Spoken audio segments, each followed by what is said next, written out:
ചോദ്യം number 31 Shri K Ansalan, ബഹുമാനപ്പെട്ട തുറമുഖം സഹകരണ വകുപ്പ് മന്ത്രി. സർ, വിഴിഞ്ഞം അന്താരാഷ്ട്ര തുറമുഖം പ്രധാനമായും ഒരു ആഴക്കടൽ കണ്ടെയ്നർ ട്രാൻസ്ഷിപ്മെൻറ്റ് പോർട്ടാണ്. തുറമുഖത്ത് കൈകാര്യം ചെയ്യുന്ന ചരക്കുകളുടെ ഏകദേശം 16% കരമാർഗം നടക്കുമെന്ന് കണക്കാക്കുന്നു. ഇതിനായി റോഡ് സംവിധാനവും റെയിൽവേ സംവിധാനവും വിഭാവനം ചെയ്തിട്ടുണ്ട്. റോഡിൻ്റെ പണികൾ അന്തിമഘട്ടത്തിലാണ്. റെയിൽവേയുടെ പണികൾക്ക് പാരിസ്ഥിതിക അനുമതി ലഭിക്കുകയും അതിൻ്റെ പ്രോജക്റ്റ് റിപ്പോർട്ട് ദക്ഷിണ റെയിൽവേ അംഗീകരിക്കുകയും ചെയ്തിട്ടുണ്ട്. റെയിൽവേയുടെ നിർമ്മാണത്തിനാവശ്യമായ സ്ഥലത്തിൻ്റെ ഏറ്റെടുക്കൽ നടപടി നടന്നുവരുന്നു. ബി, തുറമുഖത്തെ NH-66 ബന്ധിപ്പിക്കുന്ന 1.7 കിലോമീറ്റർ റോഡിൻ്റെ പണികൾ അന്തിമഘട്ടത്തിലാണ്. NH ബന്ധിപ്പിക്കുന്ന ജംഗ്ഷൻ്റെ രൂപരേഖയ്ക്ക് അംഗീകാരം നൽകുന്നതിന് ചീഫ് സെക്രട്ടറി അധ്യക്ഷനായുള്ള പ്രോജക്റ്റ് ഇംപ്ലിമെൻറ്റേഷൻ കമ്മിറ്റി ശുപാർശ ചെയ്തിട്ടുണ്ട്. എന്നാൽ ഇത് പൂർത്തീകരിച്ച് പ്രവർത്തനക്ഷമമാക്കുന്നവരെ ചരക്ക് നീക്കത്തിനുള്ള ഒരു താൽക്കാലിക സംവിധാനം സംബന്ധിച്ച് ചർച്ചകൾ NH അധികാരികളുമായി നടന്നു വരുന്നു. സി, നിർദ്ദിഷ്ട ഭൂഗർഭ പാതയുടെ DPR ദക്ഷിണ റെയിൽവേയുടെ അംഗീകാരം ലഭിച്ചിട്ടുണ്ട്. തുടർന്ന് ചീഫ് സെക്രട്ടറി അധ്യക്ഷനായിട്ടുള്ള പ്രോജക്റ്റ് ഇംപ്ലിമെൻറ്റേഷൻ കമ്മിറ്റിയുടെ അംഗീകാരം നൽകുന്നതിന് ശുപാർശ ചെയ്തിട്ടുണ്ട്. ഡി, നിർദ്ദിഷ്ട ഭൂഗർഭ റെയിൽവേ പാത വഴി ബാലരാമപുരം സ്റ്റേഷൻ തുറവുമായി ബന്ധിപ്പിക്കുന്നതിന് ബാലരാമപുരം, അതിയന്നൂർ, പള്ളിച്ചൽ, വിഴിഞ്ഞം എന്നീ 4 വില്ലേജുകളിലായി ആകെ 5.53 ഹെക്ടർ സ്ഥലം ഏറ്റെടുക്കേണ്ടതായി വരുന്നു. ഇതിനായി ഏകദേശം 198 കോടി രൂപയുടെ ചെലവാണ് പ്രതീക്ഷിക്കുന്നത്. ശ്രീ കെ ആൻസ്ലൻ. സർ, കേരളത്തിൻ്റെ ഡ്രീം പ്രോജക്റ്റ് വിഴിഞ്ഞം പദ്ധതി യാഥാർത്ഥ്യമാകാൻ വേണ്ടി പോവുകയാണ്. നമുക്കറിയാം, വലിയ വൈതരണികളാണ് കഴിഞ്ഞ 8 വർഷക്കാലം ഈ പ്രോജക്റ്റിൻ്റെ നടത്തിപ്പുമായി ബന്ധപ്പെട്ട് ഗവൺമെൻറ് നേരിടേണ്ടി വന്നിട്ടുള്ളത്. തീരദേശത്ത് ആഞ്ഞടിച്ച ഓഗി ചുഴി കൊടുങ്കാറ്റ്, അതിനുശേഷം വന്ന പ്രളയങ്ങൾ, അതുപോലെ തന്നെ കോവിഡ് മഹാമാരി തുടങ്ങിയിട്ടുള്ള 4 വർഷക്കാലത്തെ പ്രതിസന്ധികൾ നിൽക്കുമ്പോഴും ഈ പ്രോജക്റ്റ് യാഥാർത്ഥ്യമാക്കുന്നതിന് വേണ്ടിയുള്ള പ്രവർത്തനങ്ങളുമായി ഗവൺമെൻറ് മുന്നോട്ട് പോയിരുന്നു. അതിനിടയിലാണ് തീരദേശവാസികളായിട്ടുള്ള പാവപ്പെട്ട ജനങ്ങളെ കോൺഗ്രസ് തന്നെ സ്പോൺസർ ചെയ്തുകൊണ്ടൊരു സമരം നടത്തി അക്രമത്തിലേക്ക് കൊണ്ടുപോകുന്നതിനുള്ള ശ്രമങ്ങളെ ചെറുത്ത് പരാജയപ്പെടുത്തിക്കൊണ്ടാണ് അവിടെ പ്രൊജക്റ്റ് മുന്നോട്ട് പോകുന്നത്. സാർ, എൻ്റെ ചോദ്യം, പ്രൊജക്റ്റിന്റെ തൽസ്ഥിതി എന്താണ്? എന്നത്തേക്ക് പദ്ധതി കമ്മീഷൻ ചെയ്യാൻ കഴിയും എന്നറിയിക്കണം. സർ, പ്രോജക്റ്റിൻ്റെ തൽസ്ഥിതി ഡ്രഡ്ജിങ് ആൻഡ് റിക്ലമേഷൻ 98% പൂർത്തീകരിച്ചിരിക്കുന്നു. Break water 81% പൂർത്തീകരിച്ചിരിക്കുന്നു.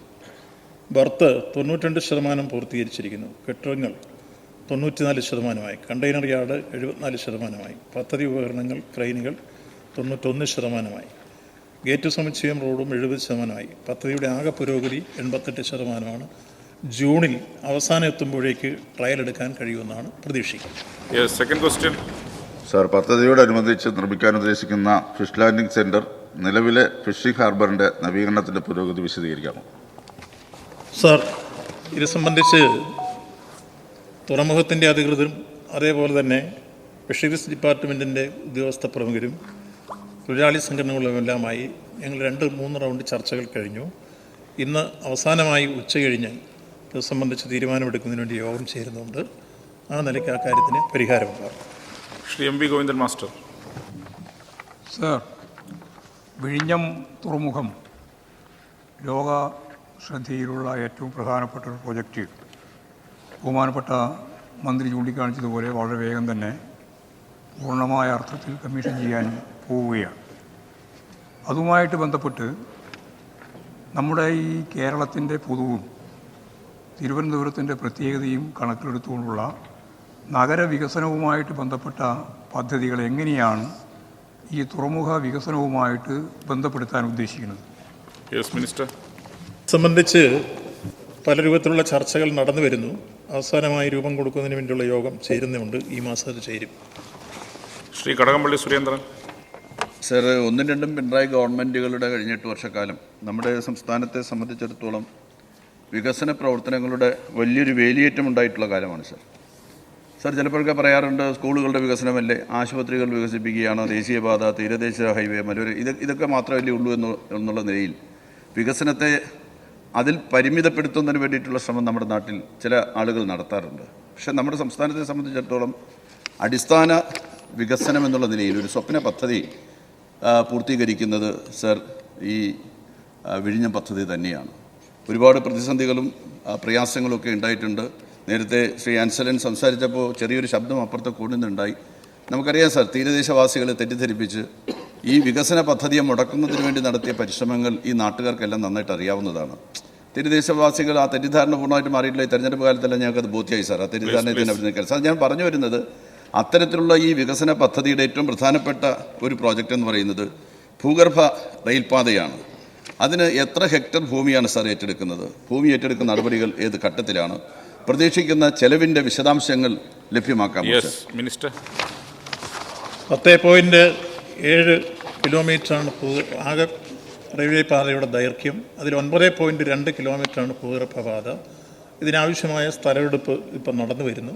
ഇത് സംബന്ധിച്ച് നേരത്തെ തന്നെ എത്ര എടുക്കുന്നു എന്നുള്ള വിശദീകരിച്ച് കഴിഞ്ഞതാണ്. അതിൻ്റെ പ്രവർത്തനങ്ങൾ ത്വരിതഗതിയിൽ നടക്കുക. ശ്രീ CK ഹരീന്ദ്രൻ. സാർ, വിഴിഞ്ഞം തുറമുഖ നിർമ്മാണവും വികസനവുമായി ബന്ധപ്പെട്ട് സൃഷ്ടിക്കുന്ന തൊഴിലവസരങ്ങൾ എത്രമാത്രം ഉണ്ടാവും എന്ന് വിശദമാക്കാമോ? അതിൽ പ്രദേശവാസികൾക്ക് എത്രമാത്രം തൊഴിലവസരങ്ങൾ നമുക്ക് നൽകാനാവും എന്നതും വ്യക്തമാക്കാമോ? പൊതുവിൽ തൊഴിലവസരങ്ങളെ സംബന്ധിച്ചുള്ള കണക്കുകൾ ഇപ്പോൾ കൃത്യമായി പറയാൻ കഴിയില്ലെങ്കിലും പദ്ധതി പൂർണ്ണമാകുമ്പോഴേക്ക് ഏതായാലും 2500-ലേറെ തൊഴിലവസരങ്ങൾ ഉണ്ടാകുമെന്ന് കണക്കാക്കപ്പെടുന്നു. അത് പ്രത്യക്ഷമായും പരോക്ഷമായും വരുമ്പോൾ അത് ആയിരക്കണക്കിന് വർദ്ധിക്കാം. ഇതിൽ നല്ലൊരു ശതമാനം പരിസരവാസികൾക്ക് വേണ്ടി സംവരണം ചെയ്യുമെന്നുള്ള കാര്യത്തിൽ സംശയമില്ലാതെ നേരത്തെ തന്നെ ധാരണയായിട്ടുണ്ട്. ശ്രീ M. വിൻസെന്റ്. വിഴിഞ്ഞം തുറമുഖ പദ്ധതിയുമായി ആലോചിക്കുമ്പോൾ നമ്മുടെ മുൻ മുഖ്യമന്ത്രി ഉമ്മൻചാണ്ടി സാറിനെ സ്മരിക്കാതെ നമുക്ക് കടന്നു പോകാൻ കഴിയില്ല. അദ്ദേഹത്തിൻ്റെ നിരന്തരമായ ശ്രമങ്ങളുടെ ഫലമായിട്ടാണ് ഈ പദ്ധതി യാഥാർത്ഥ്യമായിട്ടുള്ളത്. അന്ന് വിഭാവന ചെയ്ത് 2019 പൂർത്തീകരിക്കാനാണ്. 2024 ആയപ്പോഴും നമ്മൾ പൂർത്തീകരണത്തിൻ്റെ അന്തിമഘട്ടത്തിൽ നിൽക്കുന്നേ ഉള്ളൂ. ചോദ്യത്തിലേക്ക് എൻ്റെ പ്രധാനപ്പെട്ട ചോദ്യം, ഇവിടെ ഭൂഗർഭ റെയിൽപാതയെക്കുറിച്ച് ബഹുമാനപ്പെട്ട മന്ത്രി സൂചിപ്പിക്കുകയുണ്ടായി. നേരത്തെ ഉപരിതലത്തിലൂടെയുള്ള റെയിൽപാതയെ സംബന്ധിച്ചിട്ടുള്ള പഠനങ്ങൾ നടത്തുകയും ഒരു എസ്റ്റിമേറ്റ് കണക്കാക്കുകയും ചെയ്തിട്ടുണ്ട്. ഉപരിതല റെയിൽവേയുടെ എസ്റ്റിമേറ്റിനേക്കാൾ അധികരിച്ച തുകയാണ് ഭൂഗർഭ റെയിൽവേ. എന്തുകൊണ്ടാണ് ഉപരിതലം ഉപേക്ഷിച്ചുകൊണ്ട് ഭൂഗർഭ റെയിൽവേ സ്വീകരിക്കാൻ ഇടയായിട്ടുള്ളതെന്നും, രണ്ടാമത് ഇതിൻ്റെ പാരിസ്ഥിതിക ആഘാതത്തെക്കുറിച്ച് ഭൂഗർഭ റെയിൽവേയുടെ പാരിസ്ഥിതിക ആഘാതത്തെക്കുറിച്ച് പഠനം നടത്തിയിട്ടുണ്ടോ, അതിനെക്കുറിച്ചുള്ള പബ്ലിക് ഹിയറിംഗ് നടത്തിയിട്ടാണോ ഇതിന് അംഗീകാരം നൽകിയിട്ടുള്ളത് എന്നുള്ളതാണ് എൻ്റെ ചോദ്യം. മിനിസ്റ്റർ. പരിസ്ഥിതി ആഘാത പഠനം നടത്തിയിട്ടുണ്ട്. ഇത് സംബന്ധിച്ച് ഹിയറിംഗ് നടത്തി അതിന് അന്തിമ അനുമതി ആയിട്ടുണ്ട്. ചില ഉപാധികളോട് കൂടിയാണ് അതിന് അനുമതി തന്നിട്ടുള്ളത് എന്ന കാര്യം എടുത്തു സൂചിപ്പിക്കുന്നു. Shri K V Sumesh. പദ്ധതി നമ്മുടെ സംസ്ഥാനത്തിൻ്റെ ഭാവി വളർച്ചയിൽ വളരെ മൂല്യവത്തായ സംഭാവന നൽകാൻ പോകുന്നൊരു പദ്ധതിയാണ്. ആ പദ്ധതിക്ക് വേണ്ടി ശക്തമായി ഇടപെടുന്ന മുഖ്യമന്ത്രിയും ഗവൺമെൻറ്റിനെയും എല്ലാം അഭിനന്ദിക്കുകയാണ്. സാർ, എൻ്റെ ചോദ്യം, മലബാർ വളരെ പ്രതീക്ഷയോടെ നോക്കുന്നൊരു പദ്ധതിയാണ് മലബാർ ഗ്രീൻഫീൽഡ് ഇൻ്റർനാഷണൽ പോർട്ട് എന്നത്. അത് നമുക്ക് ഈ സാമ്പത്തിക വർഷം തന്നെ ആരംഭിക്കാൻ കഴിയുമോ എന്നുള്ളതാണ് സാർ എൻ്റെ ചോദ്യം. മാരിടൈം ബോർഡ് കൂടി ആ പ്രശ്നം ചർച്ച ചെയ്തിട്ടുണ്ട്. കേരളത്തിലെ മാരിടൈം ബോർഡിൻ്റെ കീഴിൽ 17 തുറമുഖങ്ങളിൽ 4 പ്രവർത്തന സജ്ജമാക്കി മുന്നോട്ട് കൊണ്ടുപോകുന്ന തീരുമാനങ്ങളും എടുത്തിട്ടുണ്ട്. ഈ കാര്യത്തിൽ മുൻഗണന അതിന് കൊടുത്തിട്ടുണ്ട് എന്ന കാര്യം അറിയിക്കുക. ശ്രീ വി ജോയ്. സാർ, ഈ വിഴിഞ്ഞം പദ്ധതി യാഥാർത്ഥ്യമാകുമെന്നുള്ളത് എല്ലാവർക്കും അറിയാം. ആ സാഹചര്യത്തിൽ അങ്ങിവിടെ വിശദീകരിക്കുകയുണ്ടായി, ഈ നിർദ്ദിഷ്ട ഭൂഗർഭ പദ്ധതിയുമായി ബന്ധപ്പെട്ട് വ്യാപകമായിട്ടുള്ള അസത്യങ്ങൾ, ആശങ്കകൾ ജനങ്ങളുടെ ഇടയിലേക്ക് പരത്തുകയാണ്. ഇത് ബാലരാമപുരത്തുനിന്ന് ആരംഭിച്ച് ഇപ്പോൾ അവിടെ നിലവിലുള്ള ചെറിയ ഒരു ഹാർബറുണ്ട്. ആ ഹാർബറിലേക്കാണ് ഇത് ചെന്ന് അവസാനിക്കുന്നത്.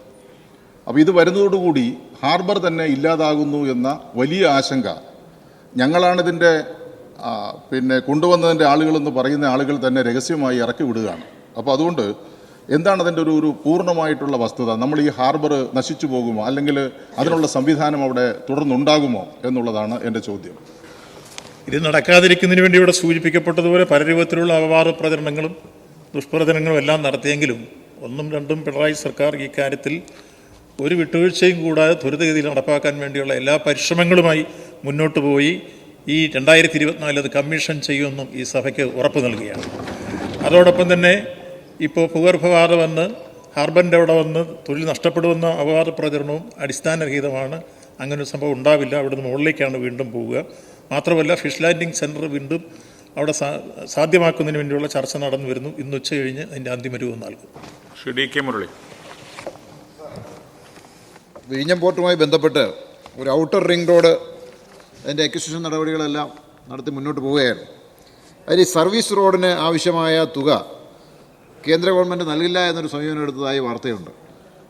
ഇത്തരത്തിൽ ഈ എന്തെങ്കിലും നടപടി ഉണ്ടോ? ഇതിൻ്റെ നിജസ്ഥിതി, ഈ ഔട്ടർ റിംഗ് റോഡ് അക്വിസിഷനും അതിൻ്റെ പൂർത്തീകരണത്തെ സംബന്ധിച്ചുള്ള നിജസ്ഥിതി എന്താണ് എന്ന് വിശദീകരിക്കാം. ഇപ്പോൾ നമ്മളൊരു അപ്രോച്ച് റോഡ് 1.7 കിലോമീറ്റർ അതിൻ്റെ അന്തിമഘട്ടത്തിലാണ്. സെൻട്രലിൽ നമുക്ക് കിട്ടേണ്ട BGF ആണ്. അത് സ്വായത്തമാക്കാൻ വേണ്ടിയുള്ള ദ്വിപക്ഷ കരാറിലേക്ക് നമ്മൾ ഏർപ്പെടുകയാണ്. ഇത് സംബന്ധിച്ച് ആർബിട്രേഷൻ കേസുകളൊക്കെ നമ്മൾ വിഡ്രോ ചെയ്തിരുന്നു. ആ ഫണ്ട് ലഭ്യമാക്കാൻ വേണ്ടിയുള്ള പ്രവർത്തനങ്ങൾ നടന്നു വരുന്നു.